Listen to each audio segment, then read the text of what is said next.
अब अर्पण गर्दछु जीवनको सब भार प्रभुको पाऊ महा।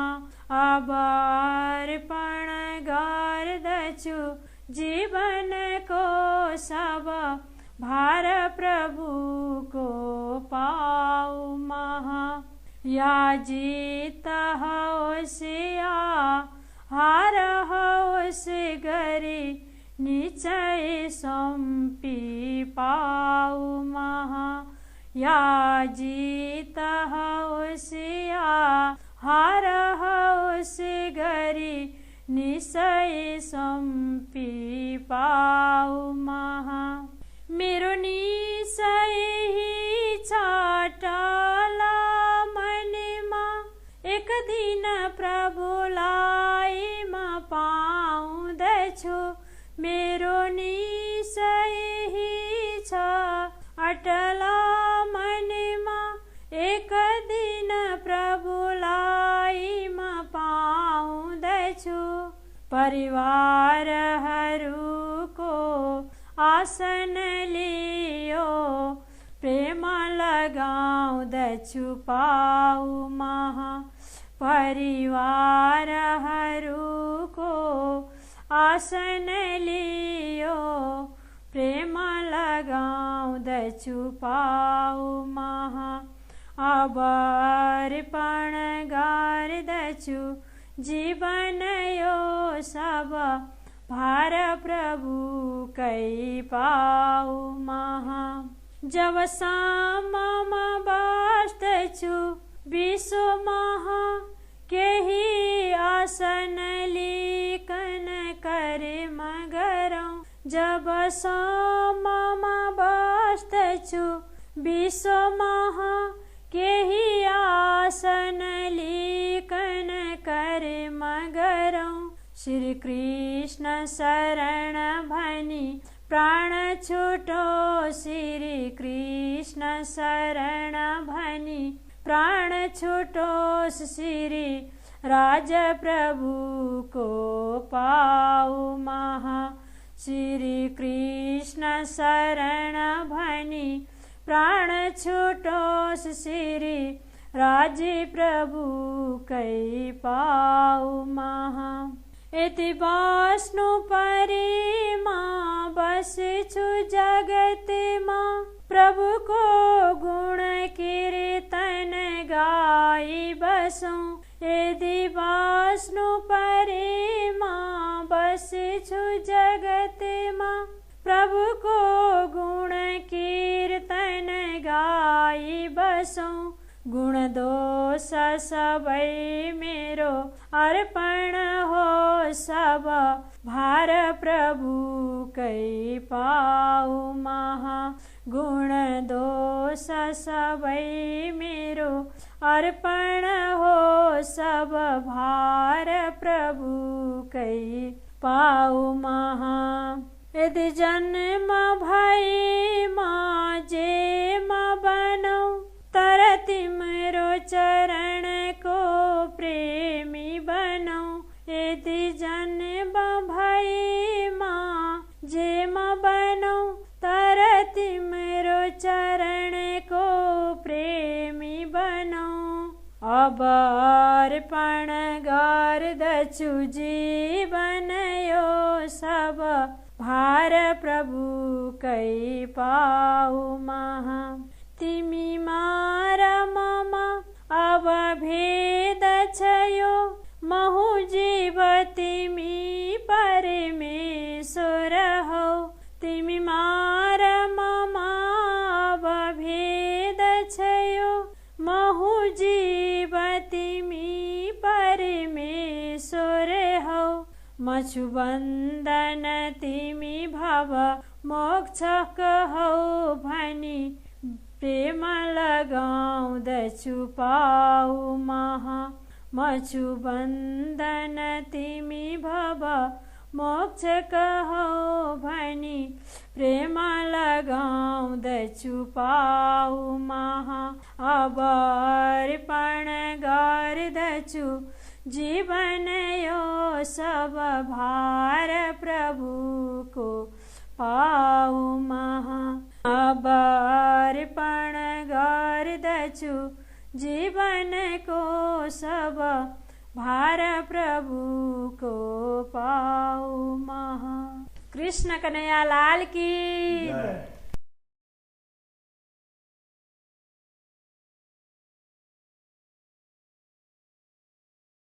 तिसरे सिपारे बडा जौर इमाम सुल्तान का मजकुर सो महमुद गजनबी सुल्तान मिले इमाम सुख हुआ जान लागन हिंदू मुसलमान महमुद गजनबी सुल्तान ताप हिंदू ताए हिंदू के खाने बुत दिल में इमाम की जारत अपने जमाने था उस बार कुतब औलियों का सिरदार बंदगी माए था बड़ा सफतले किरे था खड़ा तलब द्वा फातिया वो की कर चाहता था तो अजमंती सा अवसर फकीर सुल्तान सो बातें भई तब ये कि न आया सही इमाम कया यूं कर पेश कसी ल्यावे हम घर बस्ती कोम 5000 मुल्क मदीने के शेर बाजार 1700 हाथी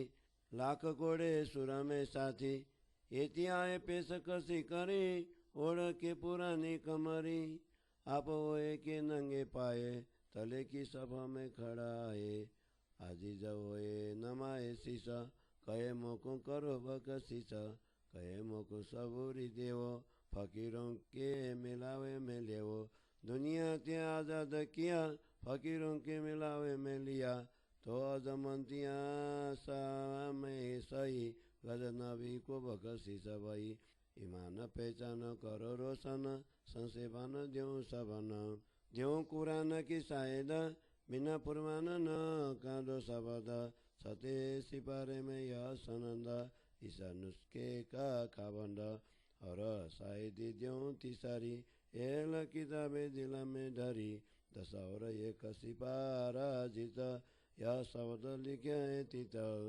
बरस 9 से 90 हुए जब मोमिन गाजी आए तब रुआल आए 3 मिसाला दूसरा जामा वसी मिला बंदगी 1 रसी कबूला 1 की 1000 देवे न सुला ये दूजा जामा इसे का होए बातू न माए ने पाई सोए चौथी साई दीना में नूरा हुआ रुआला का नुस्खा जऊरा 9 से 99 मासा ऊपर ए नुस्खा लिया मिसल मात बर असरा पिलाई तबित इमाम ए नुस्खे इलम की किताबे कलाम 1 रोज आए खाने किताब कया पहुँचाओ उसका सिताब मोहम्मद गजनबी सुल्तान और नुस्खा हासिल करे परवान जब नुस्खा उन्होंने सही किया 15 रोज सामने आए कि लिया तब अबला कर की मिली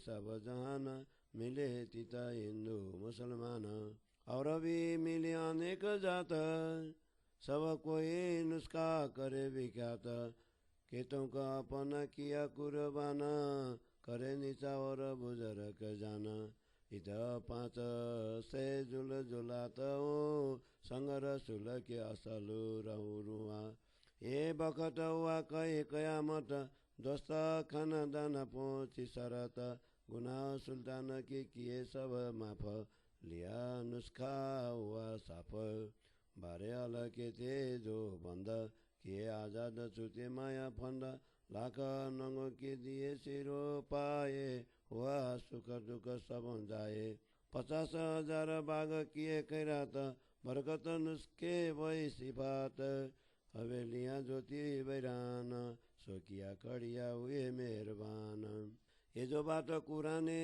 कही सो में जाहिर करी सही इनका बयान करे आलम बिना फुरमाया करे जालम तुम मायने ऊपर के यूं लिए किसे कुरान के पहले वो गाए जो जमाने हुए मन सूखा ये रोशनी चित क्यों दारू चूका ये जो इमाम गजनबी का मजकूर लिखा आखरत को वसी जाऊर सो मजकूर कहे होए गया जो जाहिर क़यामत में कया। वो भी आप पढ़े कुरान सुनो जाहिरियों दिल के कान काजी कजा पर आया कर खोल दिल दिदे देखो नजर। याओ यकीन कहे 17 साल असलु पाक हुए निहाल असलु पाक हुए निराल। चौपाई 26 प्रकरण 4 चौपाई 105। बोलो श्री प्राणनाथ प्यारे की जय।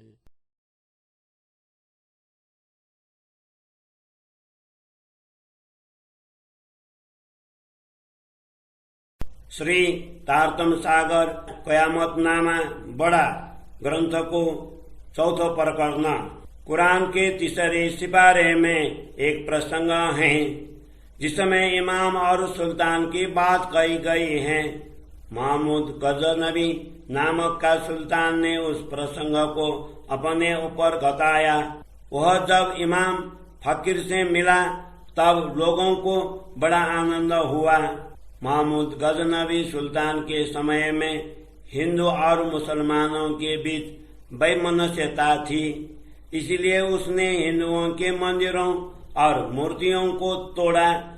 उसके मन में इमाम से मिलने की चाहना थी। कुरान में जिस सुल्तान की बात की गई है वह अपने समय में अपने कार्य में दृढ़ था। इतना ही नहीं, वह कुतुब खुदा का स्मरण करने वाला औलिये खुदा के मित्र जैसे श्रेष्ठ आत्माओं का भी शिरोमणि कहलाता था। खुदा की बंदगी में सदैव तत्पर रहता था। अपार विनम्रता के कारण वह सभी के पीछे खड़ा रहता था। वह बड़े प्रेम से खुदा की प्रार्थना करता था और चाहता था कि उसे खुदा से महत्ता श्रेष्ठ अदमंतीसा का अवसर प्राप्त हो।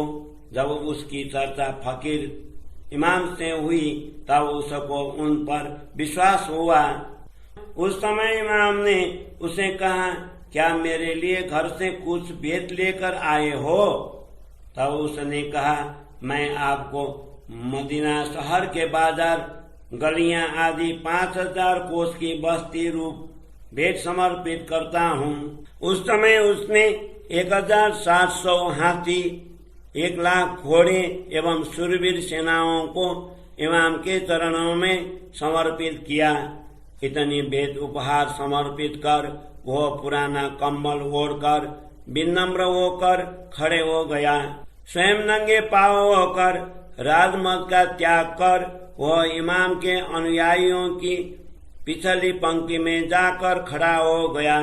उसने बड़ी विनम्रता से अपना सिर झुकाया और कहा, आप मुझ पर अपना अनुग्रह प्रदान करें। उसने इमाम से पुनः यह भी कहा, आप मुझे धैर्य प्रदान करें एवं फकीरों की समुदाय में सम्मिलित करें। तब इमाम ने उसे लौकिक कार्यों से निवृत्ति कर अपने फकीरों में सम्मिलित किया। इस प्रकार कुरान के आयत अदमंतीसा के प्रसंग अनुसार गजनबी सुल्तान को खुदा का अनुग्रह प्राप्त हुआ। इस घटना पर विचार करो कि वे इमाम कौन है एवं वह सुल्तान कौन है। अब मैं तुम्हें इस संदेह का निवारण कर देता हूँ। कुरान के तीसरे सिपारे में एक सुल्तान एवं इमाम का प्रसंग है। मोहम्मद गजनबी के उन प्रसंग को स्वयं पर घटाते हुए खुदा का अनुग्रह प्राप्त करने के लिए अनेक मंदिरों को तोड़ा। जब वह इमाम से मिला तब उसे अपने कृत्य पर पश्चाताप हुआ। छत्रसाल जी का कहना है कि कुरान का यह प्रसंग कयामत के समय की घटना की ओर संकेत करता है। उन्होंने श्री प्राणनाथ जी से अपने भेद को उक्त प्रसंग माना। उन्होंने श्री प्राणनाथ जी के चरणों में अपना तन मन सब कुछ समर्पित किया।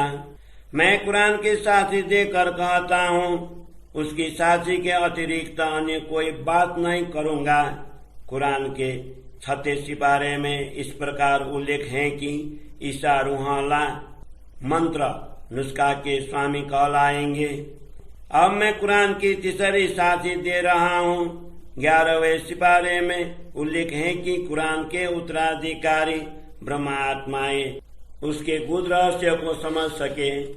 रसूल मोहम्मद के प्रयाण के बाद 990 वर्ष व्यतीत होने पर ब्रह्मा आत्माओं का समुदाय अवतरित हुआ। उनके साथ श्री श्यामा जी भी अवतरित हुई। उन्होंने दूसरा शरीर अथवा जामा धारण किया, अर्थात वे श्री प्राणनाथ जी के हृदय में विराजमान हुई। अब वे सबके प्रार्थना को स्वीकार करेंगी और एक प्रार्थना के बदले 1000 प्रार्थनाओं का फल प्रदान करेंगी। कुरान में ईसा रूह अल्लाह द्वारा दूसरा शरीर धारण करने का उल्लेख है। बाह्य अर्थ को छोड़कर गुणार्थ ग्रहण करने से ही उसका तात्पर्य समझा जा सकता है। रूह अल्लाह का दूसरा वस्त्र धारण करने का तात्पर्य श्री श्यामा जी के द्वारा श्री देवचंद्र जी के पश्चात श्री प्राणनाथ जी के हृदय में विराजमान होना है। चौथी साथी नूरनामा की देते हैं। वहाँ पर रूह अल्लाह के द्वारा प्रदत्त मंत्र के प्रकाश का वर्णन है। रसूल मोहम्मद के पश्चात 990 वर्ष एवं 9 मास व्यतीत होने पर रूह अल्लाह प्रकट होंगे। उनके द्वारा श्रेष्ठ आत्माएं मंत्र प्राप्त करेंगी। तदनुरूप श्री देवचंद्र जी महाराज प्रकट हुए और उन्होंने ब्रह्म आत्माओं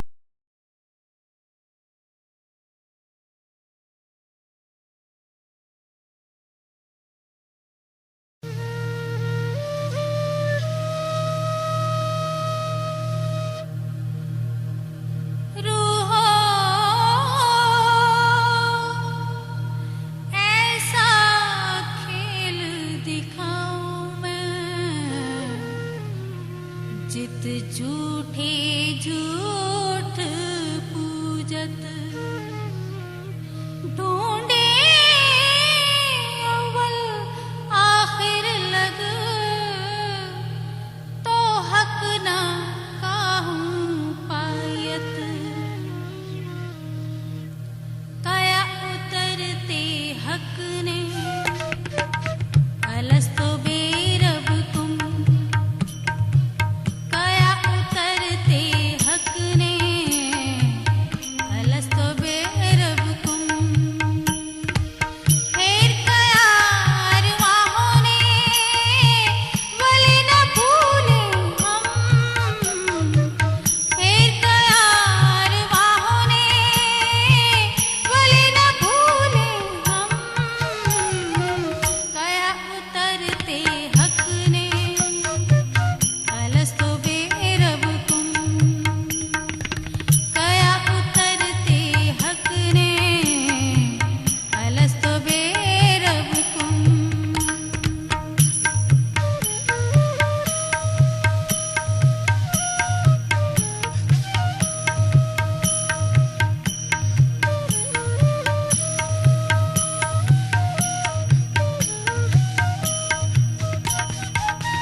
उतरते